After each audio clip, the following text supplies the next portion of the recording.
Mamta Kafle came to the United States from her native country of Nepal in 2021. She lived in Manassas Park, Virginia, in a nice home, on a nice cul-de-sac. The perfect place to start raising a family with her husband, Manassas Bhatt. Mamta worked as a pediatric nurse at Prince William Medical Center. In August of 2023, Mamta gave birth to a baby girl, the couple's first child.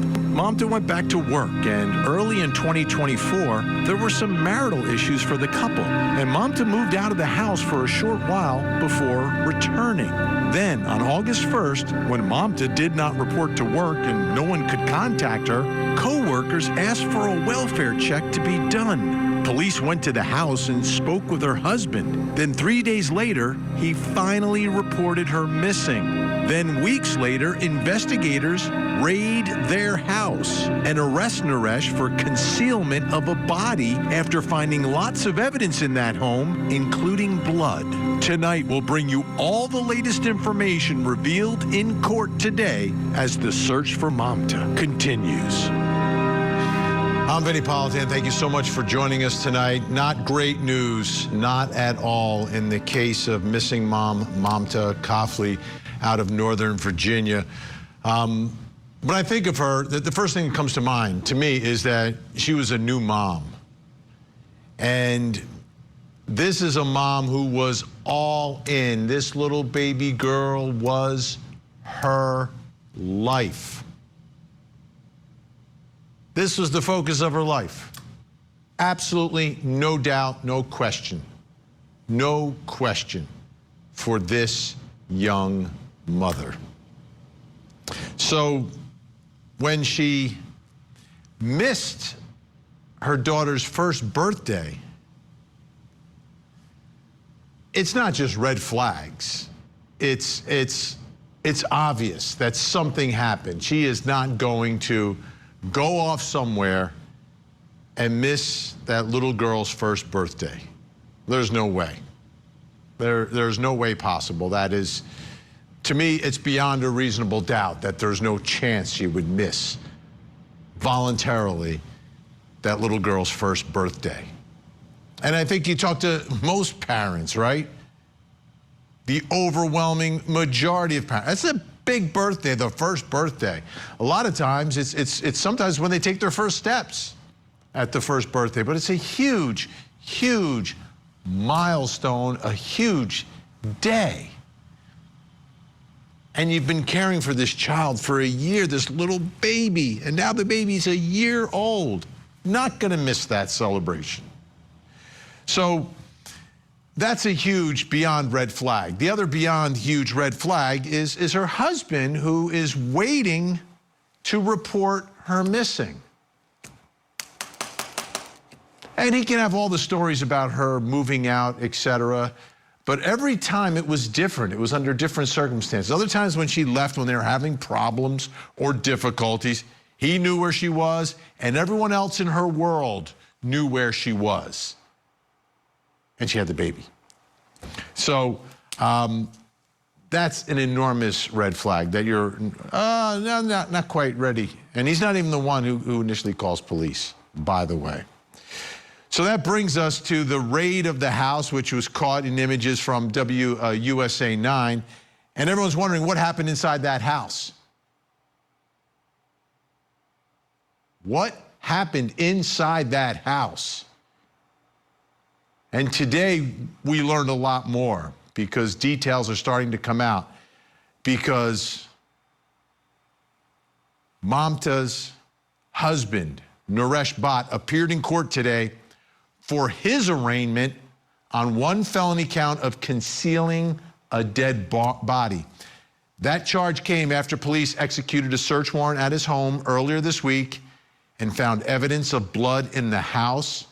Manassas Bhatt was arrested on Thursday. ABC 7 News in Arlington, Virginia was able to capture these images of Bhatt being taken into custody. Now, in the criminal complaint that was filed against the husband, it read in part, handwritten, there it is, there was evidence in the residence indicating the body was inside the residence and dragged out of the residence. And that's the basis of these charges of concealing a body. A body was there, there's evidence that's being dragged. And it's likely coming from blood, and there's perhaps other evidence there as well. So I want to understand a little bit more. No cameras inside this courtroom, okay? We're in Northern Virginia. Virginia, sometimes cameras are in, sometimes they're not. They were in for Johnny Depp's civil case, weren't in there for this case. But I want to bring a couple special guests closely connected to this case and to Mamta. Joining me, Mamta's former co-worker, Holly Worth, is with us. And Mamta's nurse and mentor friend, Sunita Basnet, is with us as well. Thank you both for being here. Holly, I understand you were in court today. Is that true? Yes, I was. And I was in the second row. Yes, it was true. Okay. Describe for the people at home, because we didn't have cameras not permitted. Describe for the people at home what prosecutors indicated some of the evidence that they found in that house. What did they see? What did they uncover? Yeah, thank you. I'm happy to speak on that. I will share that the volume of evidence that was disclosed by the Commonwealth attorneys was staggering. I don't think any of us expected that volume of evidence to be disclosed. As you described, they talked about the evidence of dragging, but more importantly, the volume of blood that they described as large pools of blood in the master bedroom, with evidence of dragging then into the master bathroom. So much blood that when they did the Blue Star testing, they said the entire bathtub lit up. In fact, they disclosed they actually removed the master bathroom bathtub and saw evidence of seepage of blood behind the caulking of the bathtub. So significant amount of evidence that something very horrific occurred to Mamta in that residence. Yeah, I wasn't expecting this either, you know, because understanding where we are and how this investigation has progressed, it was rather shocking that this was uncovered. Sunita, this is a difficult day, I know, for everyone who cares so much about Mamta. I wanted to get your reaction to today's developments and the arrest of her husband. First of all, thank you so much for inviting me, having me here to be Mamta's voice. And it was pretty shocking, you know, the person here to you and, you know, used to, you know, spend long time and had emotional attachment, and, you know, she's in news and having all this, you know, very uncertainty, and took like 23 days, you know. It is pretty shocking, and I'm like proud of the mission we have done to find her. And, you know, I'm thankful to the authorities. Finally, they were able to capture the suspect. And also, I'm very sad and frustrated, you know, not bringing her back, you know. Till now, we don't even know if she is, you know, we cannot declare she is dead, you know, she is alive or not. That is a big frustration, you know, like within me. And I think like all the communities, you know, all the people are asking, you know, like what is exactly happening, you know, how should we process, you know, all this emotional roller coaster. And it looks pretty scary. It is very sad day, you know, in my life. Absolutely. And I know everyone is thinking about that little one-year-old tonight. Holly, what else? Describe, first of all, the scene inside the courtroom, what you observed in terms of the people there, the defendant now, Mamta's husband. What did you notice? Yeah, I think first I have to say a kudos to the community.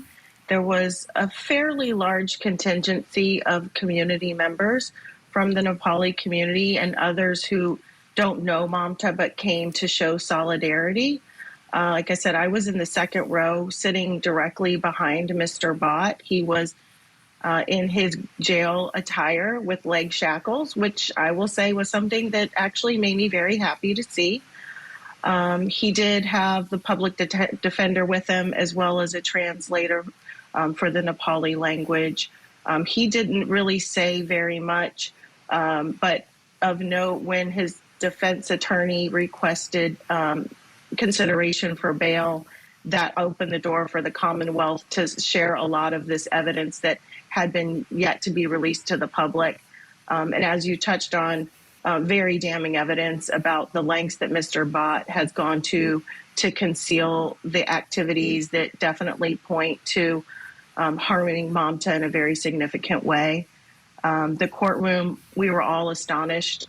We were obviously had to be quiet and respectful to allow the legal proceeding to continue. I can tell you there was silent crying.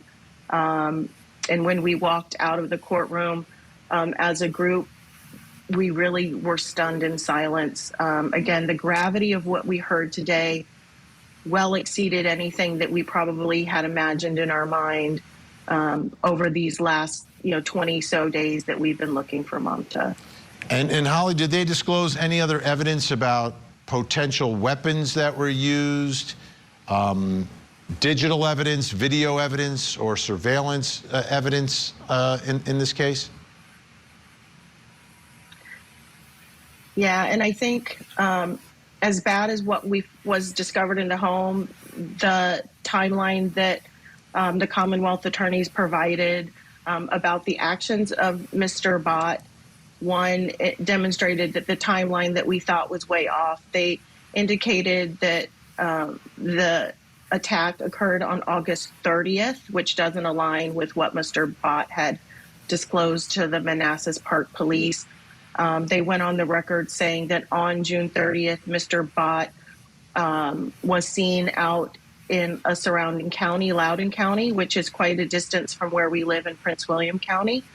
Mamta's phone, the last activity on that was confirmed to be June 30th. Therefore, that's, again, where they thought the incident had occurred. I think equally shocking was 2 occurrences on Walmart that he was seen on CCTV, once buying 3 knives, that they have only been able to recover 1 of those knives. And on a second occurrence, again at a Walmart not near Prince William County, purchasing cleaning materials. So again, painting a picture of a man who committed some horrific act and then spent the rest of the days trying to conceal the evidence, not to allow the police to get on his trail, and spinning a very large web of lies, not only to the police, but also to his friends who were coming over to support him in his time of need, not realizing that he was actually complicit in a very serious crime. Wow. And you said June, I think you missed, it's July, right? July were the dates? July 30th, July 27th? Oh, I apologize. No, it's You're okay. right. I just June want to make 30th. sure. Yes, I wanted sir. to clarify June for everyone 30th. watching. Yes, sir. Okay. Sunita, tell us a little bit about Mamta. Was there any indication that things were bad at home, that things were dangerous, that there was any violence or threat of violence at home? Thank you for asking that question. Yes, she was domestic, physical. She was a victim of physical abuse. So she was very introvert, but first she tried to hide that. But later on, after 2 months, and she shared that, and one day she came to work and she was crying, and I explored her because she was like a little sister to me, and she admitted that she had physical abuse. And I personally gave her, information and offered her to, come to me or go to shelter or, like just move forward, like stay away from him. But like she decided she is gonna give him one chance, and she's gonna go to family counseling. And so then I think she registered to, yoga class or something. Then, I've been keep on checking, and I alerted to my co-workers, if she comes with, some symptoms or she verbalized, we need to call. But she never, I don't know what was the factor holding her to take support, but that was holding her. And we tried to, give all the resources, but she said she is in very love with this person and wanted to give him a chance. And she looked, I was like, keep on checking, like we were keep on checking. She looked very happy, and even, talking on the phone, she said her, relationship has been improved, and, like they were happy. But so this horrible incident happened, and she was the person, from the day first. I knew her very well. She was the person, she would never and ever runs away from her child or even from a family, and she would never, commit suicide or something. So we knew that, very much scary, that could be the reason, so we were we had to work very hard. Holly, it speaks volumes about Mamta, the way the community has really come together and put pressure on police, obviously, put pressure on her husband. And, if the community doesn't do that, I don't know what happens here. I'm not sure what happens here, because it seems like he may have been ready to head back out of the country.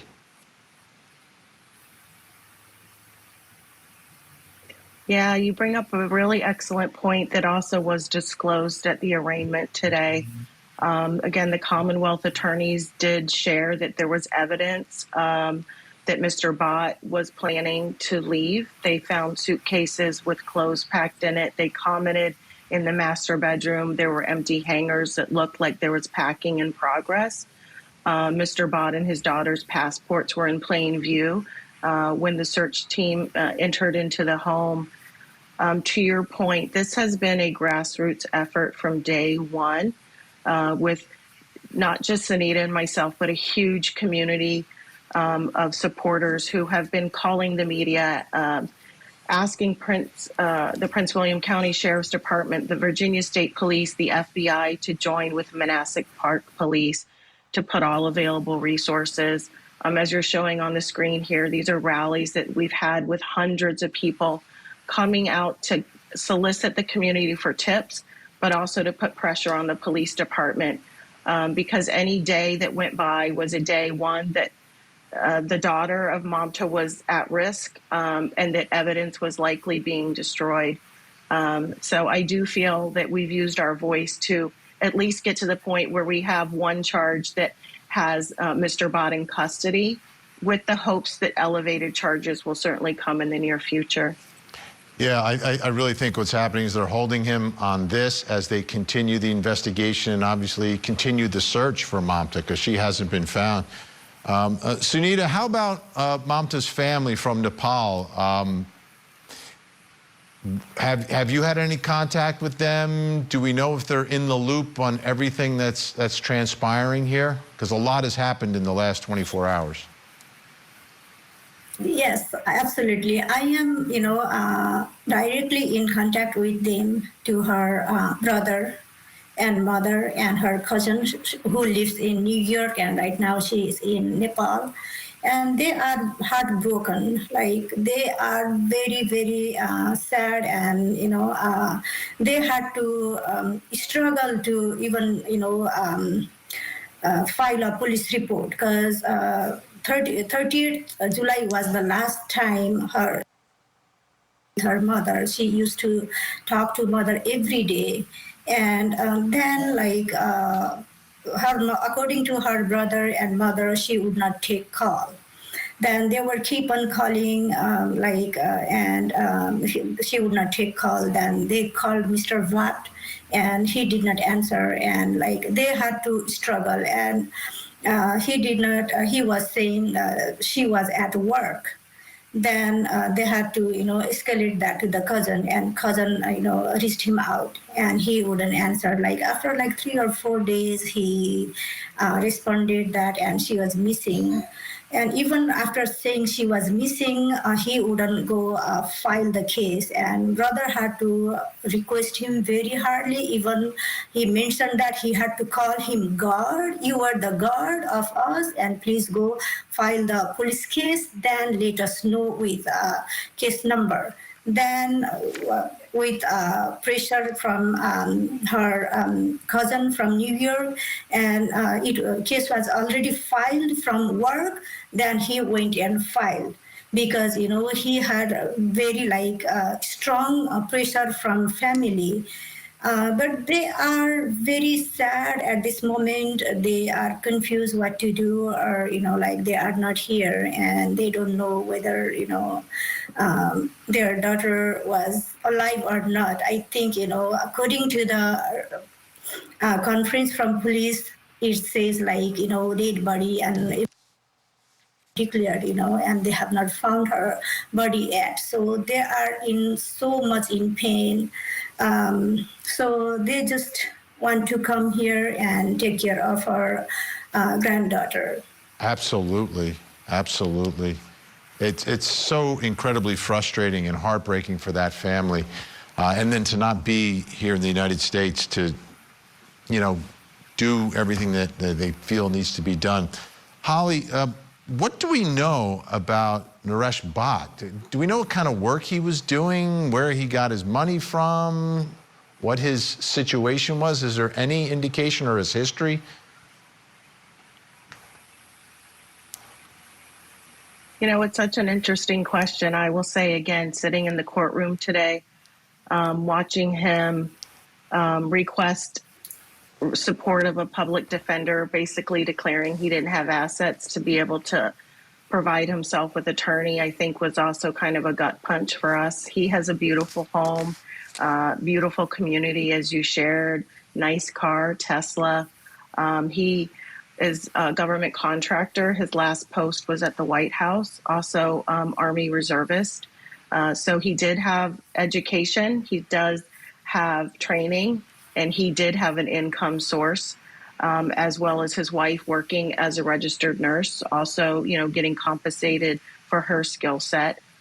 So, I think it'll be interesting to figure out, and this is just my assumption, what would be the financial things that have occurred that would have had him now saying he doesn't have assets. I find that hard to believe. He's done some interesting things as far as selling his Tesla 2 days ago. We've heard that the Commonwealth attorneys disclosed he was trying to actively sell his home. Whether that's liquidating assets or trying to get rid of evidence, I'm not really sure. I think it's both. I think it could be both. He was a hardworking man and had a career. He did. Holly Worth, Sunita Basnet, really appreciate your time tonight. Thank you so much for providing some insight about Mamta and obviously what happened in court today. When we come back, we'll take a look at some of the evidence, bring in our investigators, plus coming up next hour. Tonight on Vinnie Politan Investigates, a young woman is offered $9 million to rape and kill someone by a man pretending to be wealthy. She commits the murder and is now speaking out from behind bars. Join Court TV's Vinnie Politan. In every story, in every trial, every case, there's at least two sides to it. To dive into the latest. Oh my God. And breaking true crime stories. This was a very targeted, very personal attack. Inside. I've never seen that in Discovery. I've been incarcerated 3 years. And outside of the courtroom. She's a psychopath. Now, let's look at the other side of all of that. Vinnie Politan Investigates. Tonight, 9/8 Central. Only on Court TV.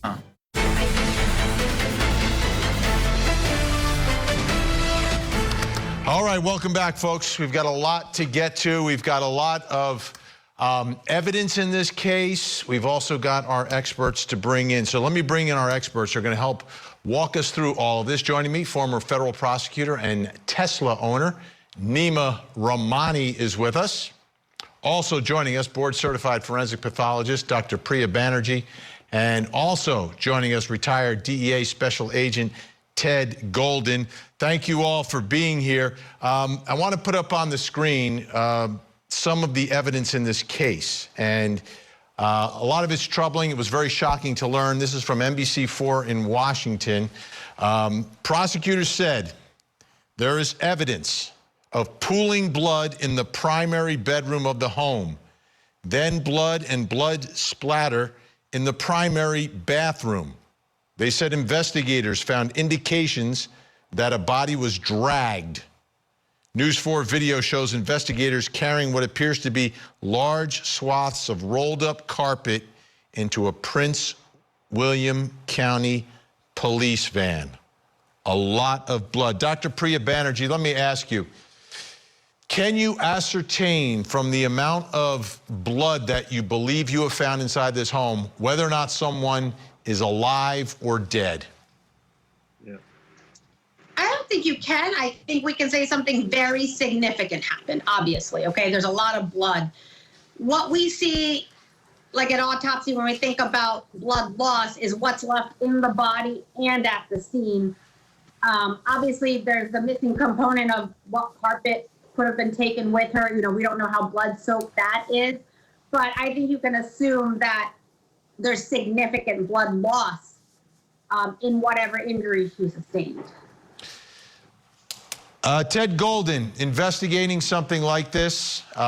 They've got evidence, they believe, of the dragging outside. We know about that. You've got the blood in the bedroom and also in the tub. And they apparently took the tub as well from the bathroom and seized that as evidence. Does that tell you anything, Ted? Well, it indicates that someone was seriously injured. And that there's definite proof that the amount of blood may indicate that they were injured very seriously. You know, you have to work backwards, like I've told you before. You got to work backwards. Where's the carpet? What part of the house is it in? What other parts of the house did he drag her through to get her to the bathroom? If it's just in the bedroom, the bathroom is right next door, then you should be able to see the smear patterns of the blood if he just drug her into the bathroom. And then you got to also look at you know, you pull his cell phone to find if you can track him wherever he went to dispose of the body. You look at who he may have called. Obviously, we got some video to show where he went and picked up some items that he used to clean things up. So all that stuff comes into play, and you got to put together a timeline of when you think it might have happened and how long it took him to do whatever he did. And that kind of gives you an idea of how far back you got to go, and maybe even try to look at you know, the area in which he may have disposed of the body. Was he gone for 24 hours? Did he turn his phone off? Those kind of things. Nima, I want you to take a look at this. NBC4 also reporting this, NBC4 in Washington. Police say they have video showing, as Ted told us, Naresh Bhatt at a Walmart purchasing cleaning supplies. He also went to Walmart in Prince William County and purchased a set of knives. 2 of those knives are now missing, prosecutors said. So we're looking at this case, concealment of a body, okay? That's not concealment of a live body. So why are we not talking about murder yet in this case? Well, Vinny, it's not a question of if, but when. And I've seen it where prosecutors will arrest someone just to hold them until they decide to bring first-degree or second-degree murder charges. And that's what's going to happen in this case. Obviously, Mamta is missing, but we know that she's almost certainly dead, given how bloody this crime scene was. And like you said, Naresh went to Walmart, bought Lysol, Febreze, other cleaning supplies, and attempted to clean up that primary bedroom and other parts of the house where that bloody body was dragged, likely to his vehicle. So law enforcement has done a very good job in really a short amount of time, really capturing that crime scene, and I'm sure the forensics are going to be all over it in this case. Dr. Priya Banerjee, she's been missing now for 3 weeks. So my question is, if she's been, I hate saying it, but if she's been disposed of in an outdoor environment, okay? Northern Virginia, it's the summertime. What are your thoughts about how much time do investigators have left to get meaningful evidence from her remains?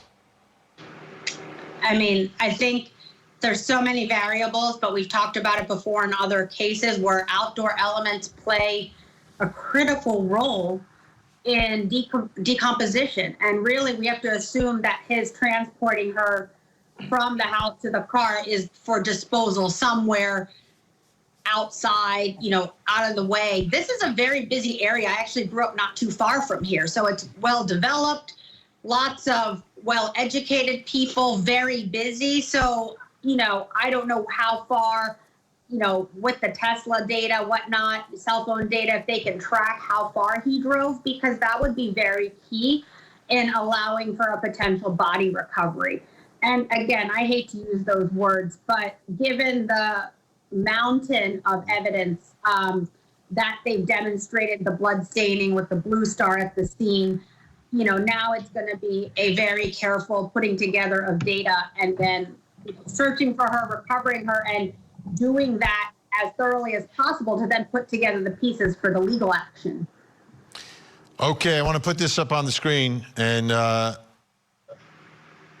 Dr. Priya Banerjee mentioned this. This is from the Prince William Times report. Police discovered that Bhatt sold his blue Tesla car to CarMax in the days since his wife went missing, and spoke to two people about possibly selling the couple's home, according to the evidence presented in court. Nima, I always point this out, that you're a Tesla guy. What sort of, because I don't have a Tesla, I know it's much more computer-based than most vehicles are. How much information is recorded by a Tesla?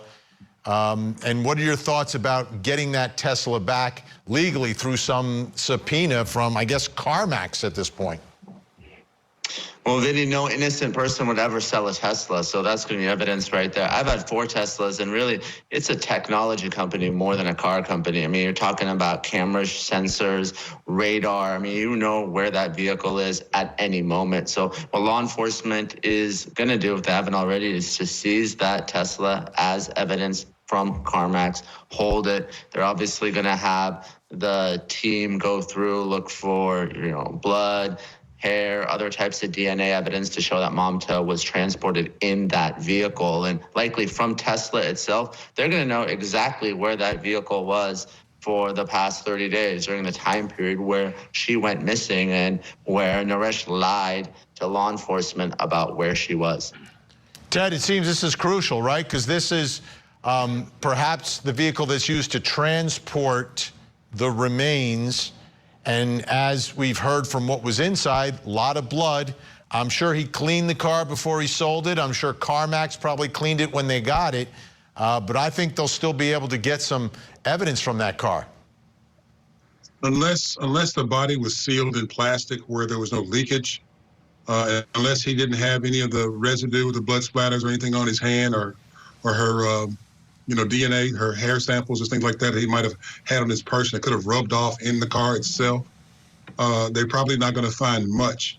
But with the electronic devices that are included in the Tesla, and unless he was able to disarm them in some way, shape, form, or fashion, which I doubt very seriously, unless he's a pretty smart guy, they're going to be able to track wherever he went, how long he stayed, what time of day or night it was, you know, and how fast he was going when he went where he went.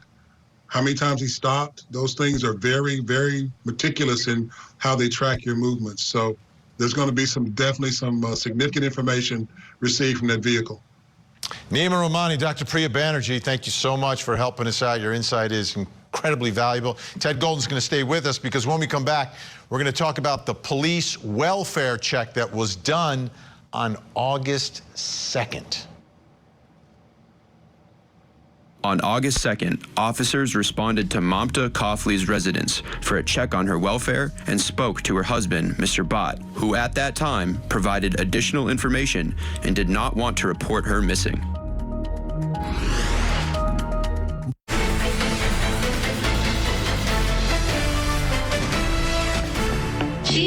person, she would not run away and she does not do self-harm for herself. There's Mamta Kafle. She loved her baby. The arms of the potential suspected killer around her in that image. That's her husband, the father of their 1-year-old. He's in custody now, charged with concealing a body. But from the beginning, the question in this missing persons case was, because she's an adult, was she voluntarily missing? Because sometimes people just leave. They leave. They go somewhere else. They don't want to be wherever they usually are. Or was she involuntarily missing? So I want to go through the timeline to get a little bit of clarification of what happened when here. July 27th, Mamta was last seen at work, where her friends are, the community that came to find her. July 28th, she last spoke to a friend. Then on the 31st, her husband says that's when he last saw Mamta and that they had dinner together that night. But she didn't show up at work the next day. Her friends are concerned. They ask for a welfare check. Police go on August 2nd to conduct a welfare check. And at that point, Naresh declines to report Mamta missing. August 8th, Mamta is declared involuntarily missing after her husband reports her missing on the 5th. August 21st, police search the home. August 22nd, the husband is arrested. And on the 23rd, police announced the evidence of blood that was found in the home. Now, I want to go back to that one date, August 2nd, because I think that is the most significant one that we're talking about here, because police on that date conduct a welfare check, and the husband declines to report Mamta missing on the 2nd. This is 3 weeks ago. So let me bring it back, and my guest still with me, Ted Golden. Joining us, private investigator Jason Jensen is with us as well. All right, Ted Golden, welfare checks, how do these go? She doesn't show up at work. The folks at work are really concerned because she shows up. They can't contact her by phone. Police go to the house. What should happen there? What are you permitted to do? You're just permitted to knock on the door and ask if she's home. You want to physically see her if you can. Can you bring her to the door so I can see her? You want to know, have you guys had disagreements? Would she leave? Where would she possibly go? Do you have any friends that she might visit? Does she have a phone number? Where's her phone? Do you know where it is? Can we try to call her on the phone? Those kind of things. Do you ask to go inside the house? Do you ask to go inside the house? Yes, you do, but he can deny that. He can say no. And, you see what you can see from the outside. If you're suspicious enough to think that something might have happened, you got some options. One option is to, you can more or less take him into some kind of custody and go get a search warrant for the house. But you got to have adequate documentation. The fact that the co-workers had not heard from her, the fact that parents had not heard from her, the fact that they apparently had contact with her daily. Those are things that you can use to show probable cause that something may have happened. Any past incidents between the two of them, if it was documented in police documentation, having done a report, or if they were from a foreign country, do you have any information from relatives in that country about him being violent towards her? Any conversation from friends who might have known that they were having marital problems. There's a whole litany of things you can get, but all that is your probable cause to be able to get a search warrant to go in and physically look for her inside the house. So those things are essential to be able to realistically get a judge to sign off on it, because that's the issue, is whether or not the information you've gathered is sufficient to be able to assume that something has happened to her, and you want to retrieve the information that's going to help you locate her.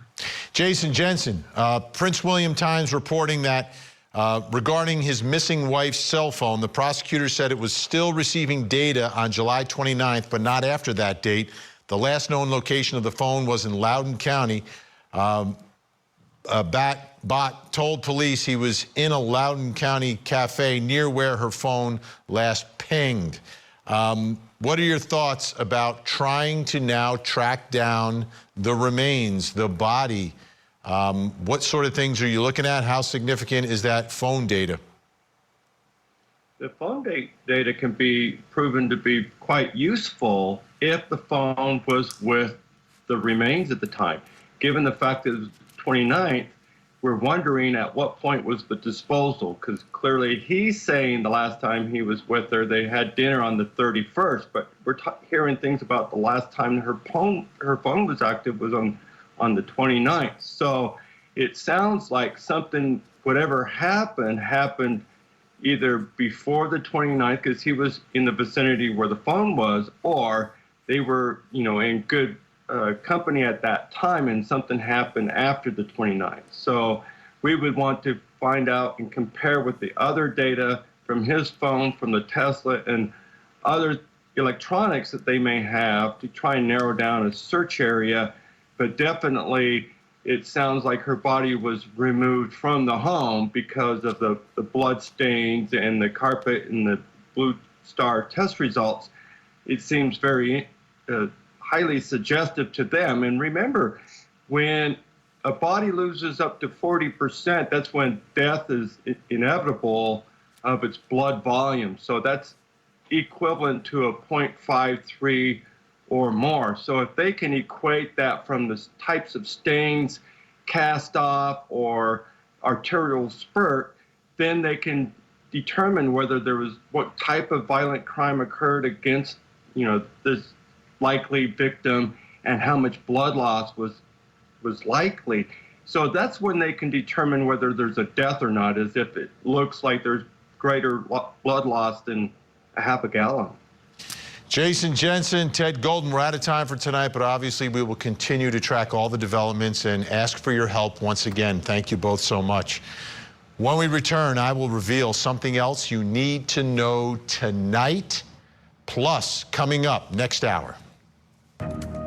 Tonight on Vinnie Politan Investigates, inside the mind of a killer, a woman who murdered her friend after being catfished by a man pretending to be wealthy who offered her millions of dollars to do it. Now she's speaking out after her conviction. Join Court TV's Vinnie Politan with the latest and breaking true crime stories. Now, let's look at the other side of all of that. Vinnie Politan Investigates, coming up next, only on Court TV. It's the biggest story that we're covering. He is the boogeyman. Lori Daybell. She said, "I will have you destroyed." She's got another murder trial coming up. A social media sensation, now a suspected killer.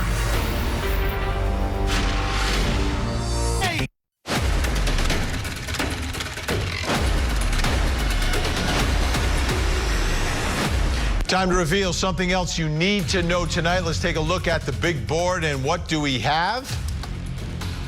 Denied. Karen Reed trying to get 2 of the charges dismissed in her case. Her motion was denied. It was count 1 for the murder, count 3 for leaving the scene of the accident. This based upon jurors who came forward and said, we reached a unanimous verdict.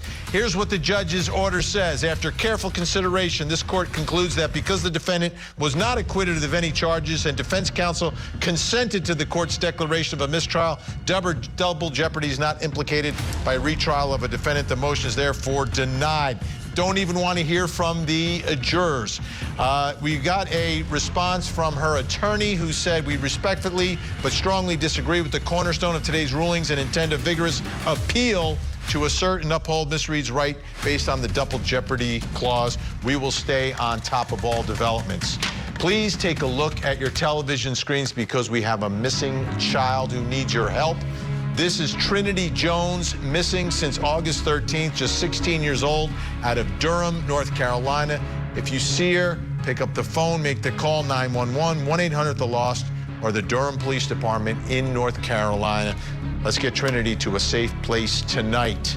Don't go anywhere. Vinnie Politan Investigates is next. One more hour of live true crime. In the meantime, please don't forget to hug the kids.